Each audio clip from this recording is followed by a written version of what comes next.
Les conseillers départementaux étaient réunis ce vendredi 22 mars pour le vote du budget 2019, un budget de 553 millions d'euros, en hausse de 4% par rapport à 2018, avec une capacité d'investissement en hausse, elle, de 16%. Le budget de cette année est un budget de 553 millions, qui est donc un budget important pour un département comme la Savoie, avec une partie importante, un quart du budget qui est consacré à l'investissement. Et si nous pouvons consacrer ce budget à l'investissement, c'est parce qu'il y a, depuis plusieurs années, une logique de maîtrise de la dépense. Pour la 4e année, la masse salariale globale du département n'augmente pas. Pour la 11e année, nous avons réduit l'encours de la dette et donc des intérêts que nous payons sur cette dette, qui a été ramenée de 300 à 200 millions sur une dizaine d'années.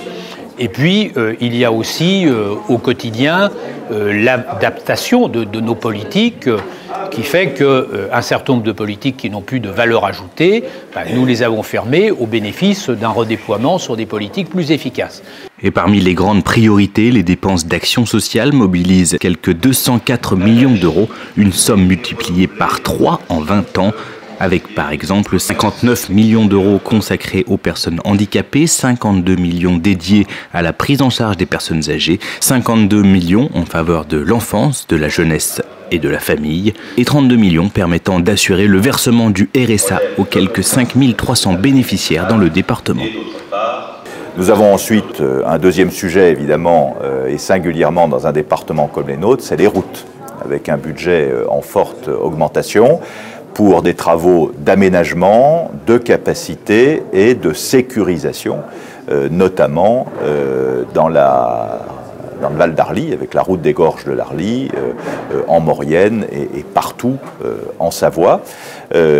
Les collèges, nous avons un plan ambitieux pour les collèges pour restructurer les collèges du département qui ne l'ont pas encore été et d'améliorer aussi le numérique avec l'achat de tablettes numériques dans les collèges qui n'en ont pas encore. Et puis d'une manière générale, soutenir tous les projets en Savoie, qu'il s'agisse du tourisme, qu'il s'agisse de la culture,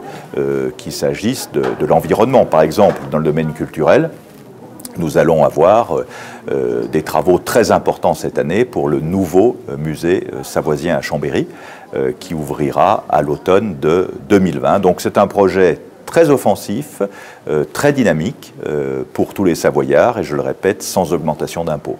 Un budget 2019 qui compte aussi quelques 10 millions d'euros pour accompagner les projets d'équipement portés par les collectivités inscrits dans les contrats territoriaux de Savoie et via le Fonds départemental d'équipement des communes.